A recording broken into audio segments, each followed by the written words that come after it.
Somali জলদস্যু নামটা শুনলেই কি মনে হয়? মাথায় আসে ভয়ঙ্কর সব অপরাধীর ছবি, তাই না? কিন্তু আসল গল্পটা কিন্তু এর থেকে অনেক বেশি জটিল। আজকের এই আলোচনাতে আমরা দেখব কিভাবে সাধারণ জেলেরা হয়ে উঠল সমুদ্রের এক আতঙ্কের নাম। তো চলেন শুরু করা যাক। আর শুরুটা করব একদম আধুনিক সময়ের সবচেয়ে বিখ্যাত একটা জলদস্যুতার ঘটনা দিয়ে। সময়টা এপ্রিল ৮, ২০০৯। জায়গাটা হলো ভারত মহাসাগর, সোমালিয়ার উপকূল থেকে প্রায় ধরেন ৪৪০ কিলোমিটার দূরে।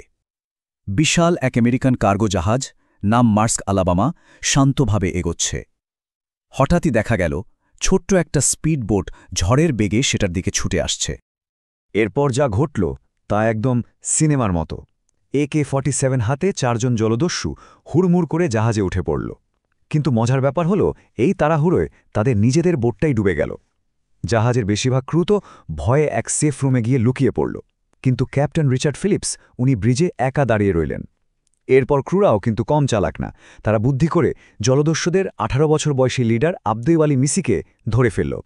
শেষে কি হলো? এক সাংঘাতিক টেনশনের মধ্যে জলদস্যুরা ক্যাপ্টেন ফিলিপসকে জিম্মি করে একটা লাইফ বোটে করে জাহাজ ছাড়তে বাধ্য হল। কিন্তু এখানে একটা বড় প্রশ্ন চলে আসে, তাই না? কারা ছিল এই লোকগুলো? সাধারণ জেলে নাকি অন্য কেউ? আর কেনই বা তারা মাঝ সমুদ্রে নিজেদের জীবন এমন বাজি ধরছিল? এই কেনর উত্তরটা পেতেই আমাদের একটু ইতিহাসের পাতা উল্টাতে হবে। দেখতে হবে ঠিক কি চলছিল তখন সোমালিয়ায়। আসলে সোমালিয়ার গল্পটা একটা পতনের গল্প। কয়েক দশক ধরে রাজনৈতিক ঝামেলা দেশটাকে একদম খাদের কিনারায় নিয়ে গিয়েছিল। শুরুটা ১৯৬৯-এর মিলিটারি কু দিয়ে, যা বিভিন্ন গোষ্ঠীর মধ্যে বিভেদ তৈরি করে রেখেছিল। তারপর এলো ১৯৯১ সাল। কেন্দ্রীয় সরকার ভেঙে পড়ল আর পুরো দেশ ডুবে গেল এক ভয়াবহ গৃহযুদ্ধে। অবস্থা এতটাই খারাপ ছিল যে ১৯৯১ থেকে ৯২ এই এক বছরে দুর্ভিক্ষ আর রোগে ৩.৫ লাখ মানুষ মারা যায়। ভাবা যায়? আর সরকারের কোনো অস্তিত্ব না থাকায় সোমালিয়ার বিশাল সমুদ্র সীমা হয়ে গেল একদম অরক্ষিত, পুরোপুরি একটা আইনবিহীন এলাকা। আর এই সুযোগটাকেই কাজে লাগালো বিদেশি মাছ ধরার ট্রলারগুলো। সোমালিয়ার এই অরক্ষিত সমুদ্র থেকে প্রতি বছর, শুনলে অবাক হবেন, প্রায় $৩০০ মিলিয়ন মাছ আর সামুদ্রিক সম্পদ চুরি করে নিয়ে যাওয়া হতো। ব্যাপারটা শুধু অবৈধ মাছ ধরার মধ্যেই থেমে থাকেনি। সোমালিয়ার সুন্দর উপকূলগুলো হয়ে উঠেছিল ইউরোপের বিষাক্ত বর্জ্য ফেলার ডাম্পিং গ্রাউন্ড। কেন? কারণটা হলো টাকা। দেখুন, ইউরোপে ১ টন বর্জ্য ফেলতে যেখানে খরচ হতো $২৫০, সেখানে সোমালিয়ার উপকূলে সেই খরচটা ছিল মাত্র $২.৫। পার্থক্যটা বুঝতে পারছেন? অস্ত্রের বিনিময়ে বর্জ্য, এরকম একটা ভয়ঙ্কর ডিল চালু হয়ে গেল। স্থানীয় ওয়ারলর্ডরা বিদেশি কোম্পানিগুলোকে তাদের উপকূলে নিউক্লিয়ার আর হাসপাতালের মতো বিষাক্ত বর্জ্য ফেলার অনুমতি দিত, আর তার বদলে পেত অস্ত্র। একদিকে পরিবেশ বিষাক্ত হচ্ছিল, আর অন্যদিকে সেই অস্ত্র গৃহযুদ্ধকে আরও উস্কে দিচ্ছিল। আর ২০০৪ সালের সুনামির পর তো অবস্থা আরও ভয়াবহ হল। সাগরের তলায় থাকা ওইসব বর্জ্যের কন্টেইনার ভেঙে গিয়ে এক মারাত্মক স্বাস্থ্য সংকট তৈরি করল। তো একদিকে অবৈধ মাছ ধরা, অন্যদিকে বিষাক্ত বর্জ্য ফেলা, এই দুটো সংকট মিলেই জন্ম দিল এক নতুন ইন্ডাস্ট্রির। চলুন দেখি কিভাবে এই জলদস্যুতা একটা সংগঠিত অপরাধে পরিণত হল। এই জলদস্যুতা কিন্তু কোনো সাধারণ ছিনতাই ছিল না। এটা ছিল রীতিমতো একটা বিজনেস মডেল। স্টেপ 1, টার্গেট ঠিক করা। সাধারণত বড়, কম গতির আর নিরাপত্তাহীন জাহাজগুলোই হতো তাদের নিশানা। Step 2, attack. ছোট ছোট স্পিডবোটে করে এসে হুক লাগানো মই দিয়ে জাহাজে ওঠা, যদিও তাদের সাকসেস রেট ছিল মাত্র ২০ থেকে ৩০%। স্টেপ 3, জাহাজ দখল করা। সফল হলেই জাহাজ আর ক্রুদের জিম্মি করে সোমালিয়ার কোনো নিরাপদ বন্দরে নিয়ে যাওয়া হতো। Step 4, negotiation. এরপর শুরু হতো মুক্তিপণের দর কষাকষি। টাকাটা বেশিরভাগ সময়ই লন্ডন বা দুবাইয়ের ব্যাংক থেকে আসত। আর ফাইনাল স্টেপ, রিলিজ। ক্যাশ টাকা প্যারাশুটের মাধ্যমে হাতে পাওয়ার পরেই জাহাজ আর ক্রুদের মুক্তি দেওয়া হতো। কি সাংঘাতিক সিস্টেম, তাই না? এখন প্রশ্ন হলো, এই মুক্তিপণের এত টাকা যেত কোথায়? এরও একটা দারুণ ভাগ বাটোয়ারা ছিল। মোট টাকার প্রায় ৫০% পেত সরাসরি যারা হাইজ্যাকিংয়ে যেত তারা।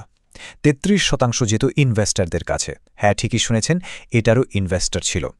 বাকি ১০% পেত গার্ড আর ট্রান্সলেটররা, আর ৭% দেয়া হতো স্থানীয় কমিউনিটিকে। আর এই কারণেই জানেন, অনেক স্থানীয় মানুষ তাদের হিরো বা রবিনহুড মনে করত।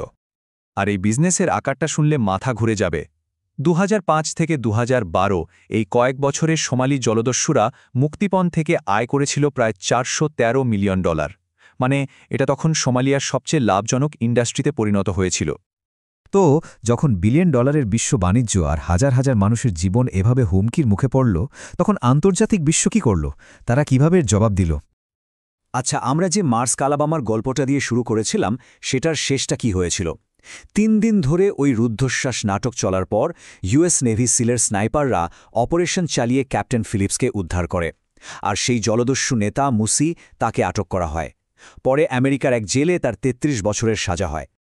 আর এই ঘটনার পরেই যেন সারা বিশ্ব নড়ে চড়ে বসল। একটা সমন্বিত আন্তর্জাতিক অভিযান শুরু হলো, আর তার ফলও মিলল হাতে নাতে। দেখুন, 2011 সালে যেখানে জলদস্যুদের অ্যাট্যাক হয়েছিল 237টা, সেখানে মাত্র 2 বছর পর 2013 সালে সেই সংখ্যাটা নেমে আসে মাত্র 15তে, মানে প্রায় অবিশ্বাস্য একটা পতন। এই সাফল্যের পেছনে কয়েকটা মাস্টার স্ট্রোক ছিল। প্রথমত, বিভিন্ন দেশের নৌবাহিনী একসাথে টহল দেওয়া শুরু করল। দ্বিতীয়ত, বাণিজ্যিক জাহাজগুলোতে সশস্ত্র গার্ড রাখা বাধ্যতামূলক করা হলো। তৃতীয়ত, জাহাজগুলোকে বলা হলো গতি বাড়িয়ে চলতে আর কাঁটাতারের বেড়ার মতো আত্মরক্ষার ব্যবস্থা রাখতে। এমনকি স্থানীয় সোমালি গোষ্ঠীগুলো জলদস্যুদের বিরুদ্ধে যেতে শুরু করল। তবে সবকিছুর মধ্যে সবচেয়ে কার্যকরী ছিল ওই সশস্ত্র গার্ড রাখার সিদ্ধান্তটা। তো দেখে মনে হচ্ছিল, যাক, সমস্যাটা তাহলে মিটে গেল, জলদস্যুদের যুগ শেষ। কিন্তু গল্পটা আসলে এখানেই শেষ হয়ে যায়নি। চলুন একদম বর্তমান সময়ে ফিরে আসি। এই তো গত বছর, মানে 2023-এর শেষের দিকে, যখন আন্তর্জাতিক নৌটহলগুলোর মনোযোগ অন্যদিকে সরে গেল, ঠিক তখনই সোমালি জলদস্যুরা আবার ফিরে এলো। বহু বছর পর তারা আবার একটা কার্গো জাহাজ হাইজ্যাক করতে সফল হলো। এর থেকে কি প্রমাণ হয়? এইটাই প্রমাণ হয় যে রোগের আসল কারণটা সারেনি, শুধু ওপর থেকে লক্ষণগুলো চাপা দেওয়া হয়েছিল।